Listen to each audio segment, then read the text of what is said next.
So let's get going with today's topic, which is to do with what we call themes. So themes in Gomo are style templates, which are going to control the look and feel of your course. So things like the colors used, the fonts, the styling, and so forth. And it's really powerful in Gomo because it means that you can separate out your actual learning content from the look of that content. So within a team that you can have learning designers who are purely focused on the actual learning content, and then all you need to do is apply the correct theme to make sure that that course is then fully on brand. So this can give you both brand consistency, and you won't find that somebody in the team has used the wrong fonts and the wrong colors, but it also really speeds up production as well, because once you've set up your theme, then as long as everyone in the team selects that same theme, then you're going to have a consistent on-brand library of courses, and it means that people don't have to spend time each time they're building a course trying to remember hex color reference values from the brand guidelines. So let's have a look at the way this works in Gomo. So Gomo comes with a theme library. This has a number of themes, each with its own quite distinctive look and feel. And you can either use those straight out of the box, but more typically, you're going to want to take one of those, make your own copy, and then use the theme editor to begin to match things like brand fonts and colors and so forth. So, to start off today, I thought we'd just dip into the look and feel of some of those standard themes about what's what's sort of built into the themes, what's unique to the theme, and what things can be changed in the theme editor. So what I've done here is that I've just built a simple sample course, and then I've taken that same course and I've applied some of the different standard themes which are built into the Gomo theme library. So I'm just going to go up to my tab here, and here we go. And as you can see, it's saying this is the duo theme. So we have a range of these themes, each with a different name, like material design, Pontium, Brissa, and so forth. So this is the duo theme. So this is what you get straight out of the box if you apply a duo theme to your course. So the first thing here is that you can see that we have this default background image. Now, you can set up a default background image, any image that you want for a theme. Some of these themes happen to come with a default one, so you could use that as is, or you could swap that out, or simply have no background image at all and maybe just a plain color and so forth. You might also be able to notice that this content column here, that it has a color. Again, that will be coming from the theme, but also it has this transparency. You might just be able to see that the background image is just showing through there. So again, in the theme editor, as we'll see, we're able to do things like adjust those content column colors and the transparency there. The other thing is that we have these toolbars. Now, the toolbars in Gomo contain elements which the learners are going to be able to access at any point in the course. So we can have them top and bottom here. And you can see here in the duo theme that they're represented by both icons, but also text there. And so we have that style which is coming from the theme. And then we can see that we've got this rollover color here. It's rolling over red.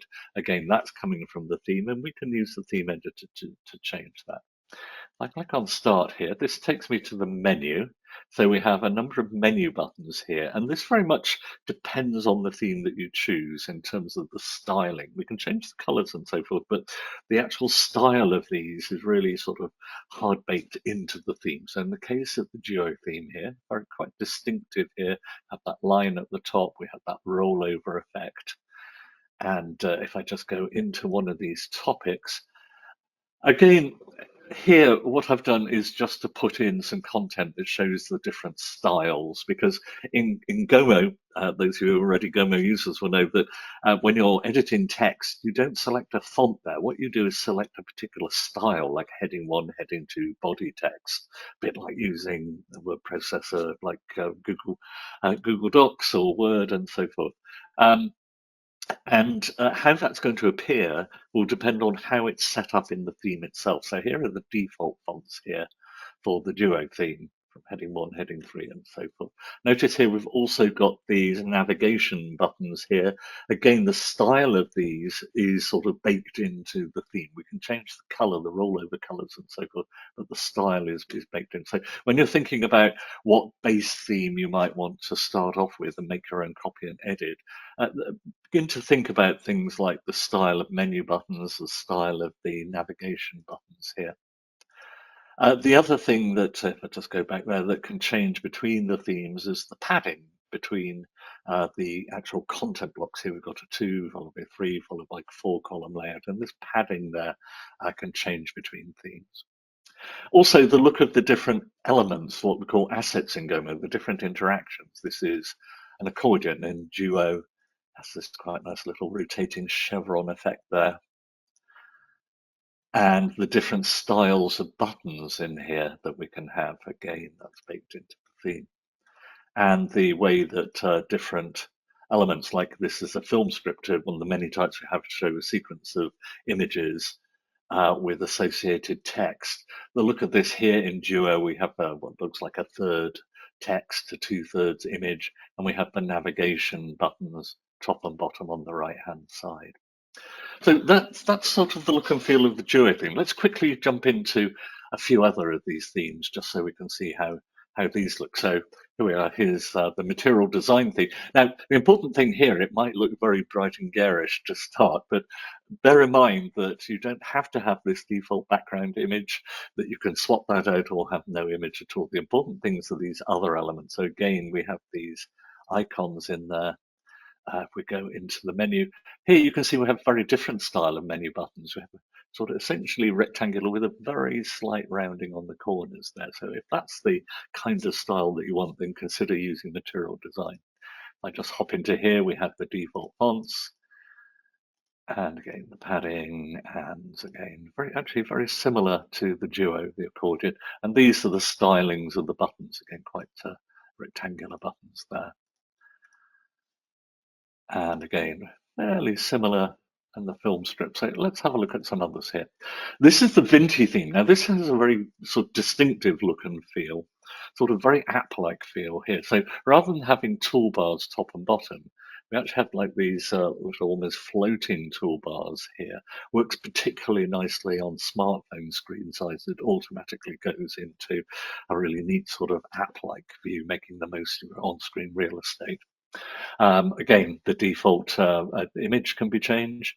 Again, we've got the fonts, we've got the buttons in here.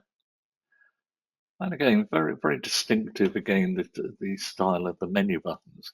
Now, if we go in here, one thing to point out, notice that the navigation buttons here are at the bottom right, rather than being in the middle there. It's simply navigating in the bottom right there in a left to right language. Again, we can see the styles there. And again, very, very different accordion style, sort of very, very nice and clean here, this little plus minus animation there. And the way that the buttons look and so forth. And here's the accordion. Note here, the accordion has a 50-50 split, sorry, not the film strip rather than the accordion, the film strip here, 50-50 split with the navigation icons in the middle there. Right, okay, before we jump into Gomo itself, let's just have a look at a couple of other ones that are very popular. This is the Brissa theme, obviously the yellow toolbar at the top. You can change the color on that, but it has this sort of very square look to the buttons. Again, nice looking menu buttons there. And again, the navigation there is down at the bottom right there. Again, the expanding accordion. Finally, I just wanted to show you a brand new theme that was just released, I think, last week. This is called the Brissa theme. And I particularly like this one. I think it's a really nice starting point. It's very clean, almost sort of corporate feel to it. And I think it's going to be very popular with customers as something to take and then match to the brand colors and put in your own fonts. So again, we've got these toolbars, nice big icons in here for help and so forth, glossary. We go in here. Nice menus, menu buttons there. Very quite subtle rollover color that you can see happening. And again, we've got this navigation at the bottom right. And again, very, very simplified accordion and so on. And here's the different button styles. So what I'd recommend if you're starting off with Gomo is just have a play with these built-in themes from the theme library. See which ones it gets the closest to the general style. And then what we're going to do is jump into Gomo itself. And we're going to have a look at how we work with the theme. So let's go into Gomo. For those of you who are completely new to Gomo, it is, of course, entirely cloud-based. I don't install any software. All I need is a browser and internet connection. As you can see on my Mac, using Chrome today. I'm going to log in here. I'm going to go into Gomo authoring. So this takes me to my team account. I hope I do. Occasionally, those of you who join me regularly know I occasionally have problems with Chrome and GoToWebinar. Seems to be letting me in today. So here we are in my team account. This is where we can manage our courses into folders and so forth. But the thing we're interested in today, first of all, is the theme library. So if I click on themes there, this shows me all the different themes. So here we can see all the built-in themes that we have that are standard for any Gomo account. Also in my account, I've got some what we call custom themes where we specifically built themes to match a customer's particular brand. And we'll be touching on that right at the end. But the first thing I'm going to do is just upload my own font. So this is all part of creating the brand, really. And this is quite a new feature that those of you who've been Gomo users for a while, I know have been requesting and might not have noticed that we've actually released this now. So first thing I'm going to do, this allows me to upload fonts, say, from Google Fonts. So I'm going to go over to Google Fonts. And obviously, typically in a large organization, you would have your brand font, which you would get from your brand departments and so forth.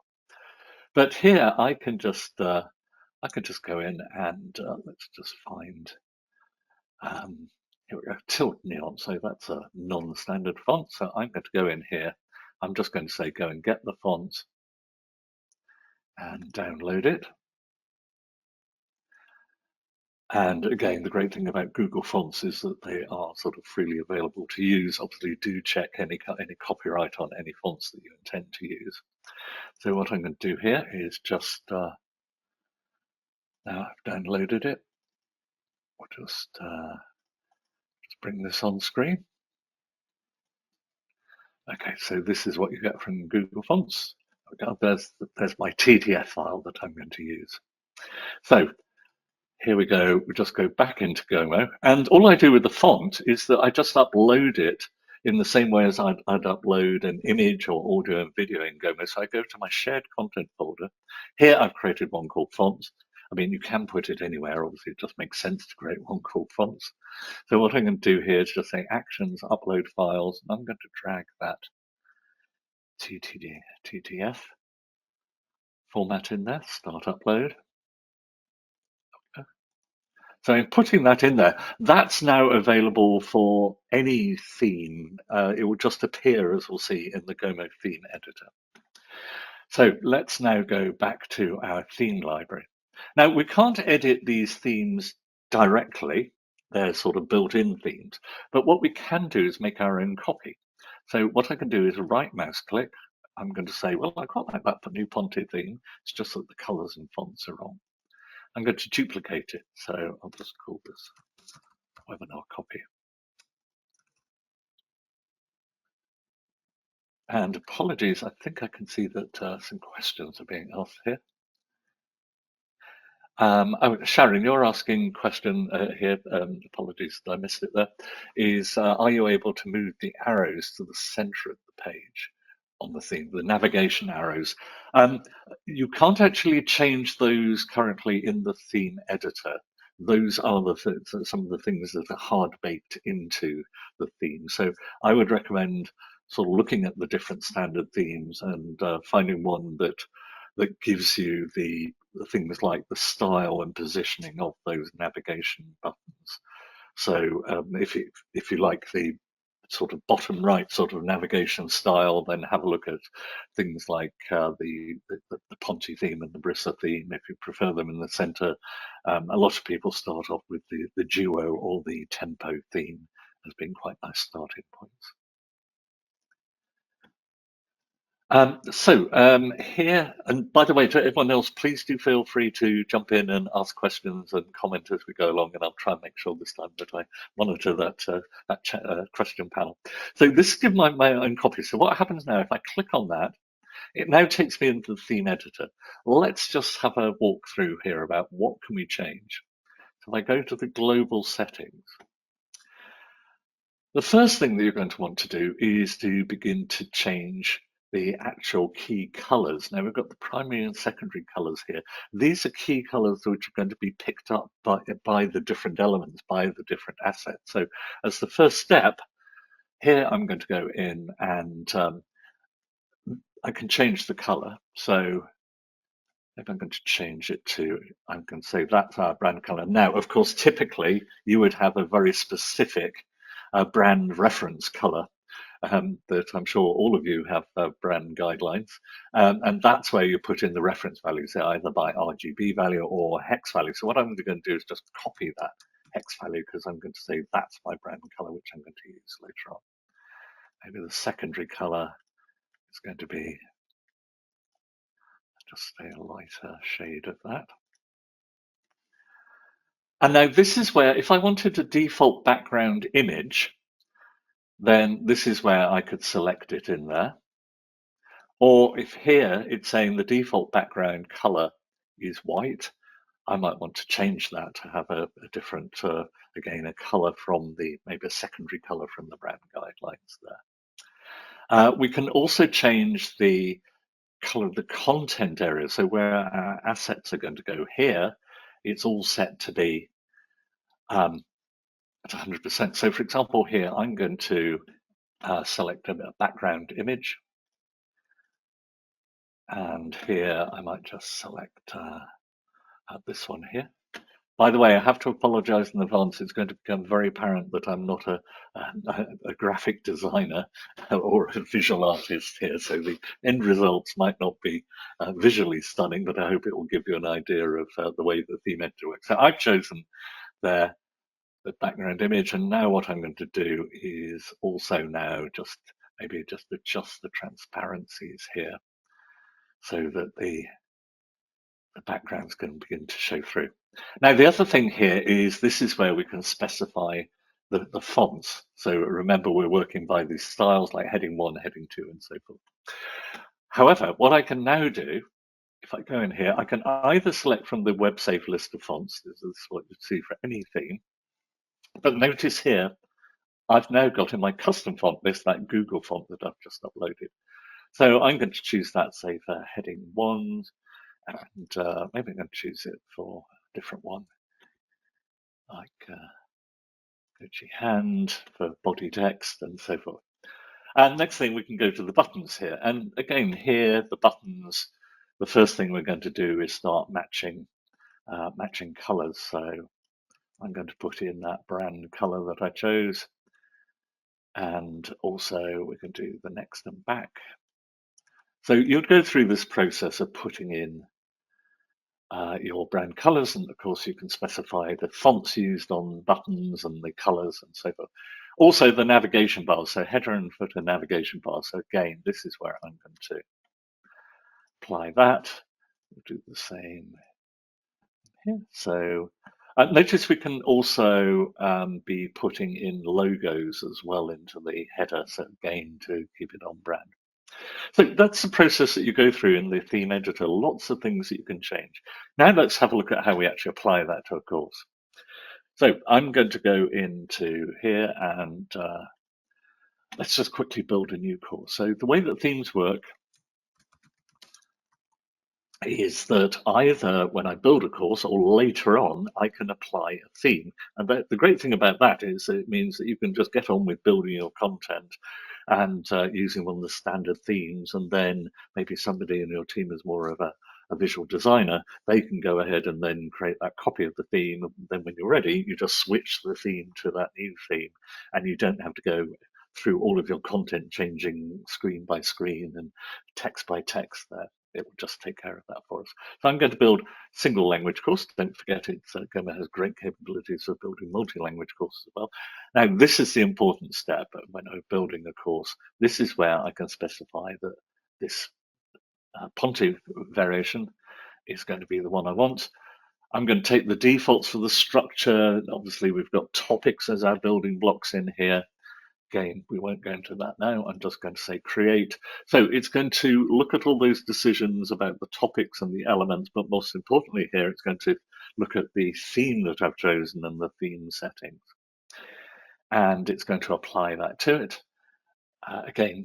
Here we have our top level view where we have the topics leading from introduction, leading to a menu, branching out to our learning topics. But one of the things I cover in another one of these weekly webinars is the fact we can have what we call adaptive learning, dynamic branching, where I can, for example, prompt the learner to select their job role or job function, and then what the learner sees on any given screen or even their whole journey through will depend on the choices they've made.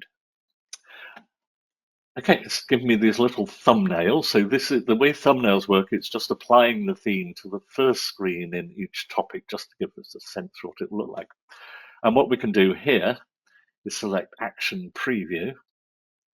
And what this is going to do is going to apply that theme variation that I've created to the default content. So we can see the way that that works there.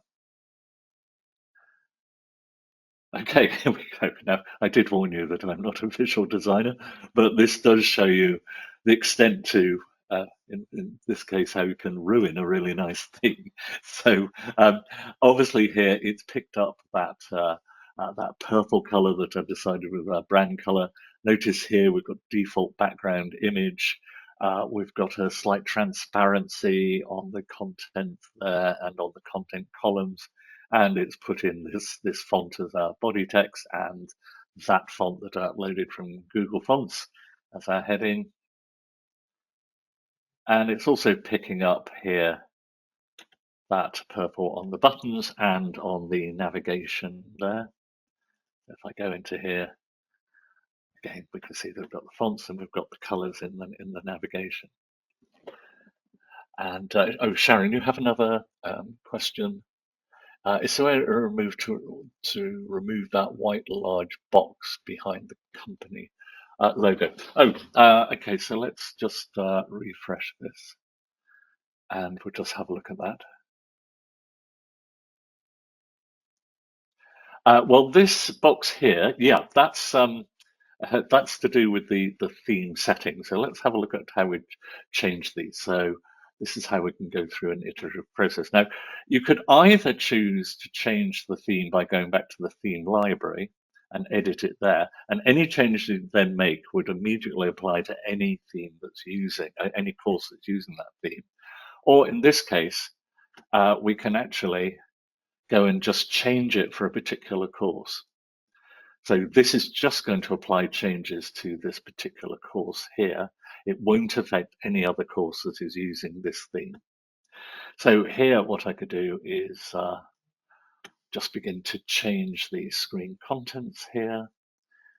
And if I close up, I'm going to make the content area completely transparent there. I'm still going to leave a bit of transparency there, and I just apply the changes. Now, just in closing here, one important thing is to remember, if you start changing the theme settings at the custom level, it's going to break the link with the original theme. So in this case, if I started making changes to my webinar copy of Ponte in my theme library, those changes wouldn't be reflected necessarily in this particular course, because Gomo is assuming that you're now taking care of the look and feel of this course. So just be wary of that, particularly if you're switching themes. Once you start editing a theme at the course level, this reset button will appear.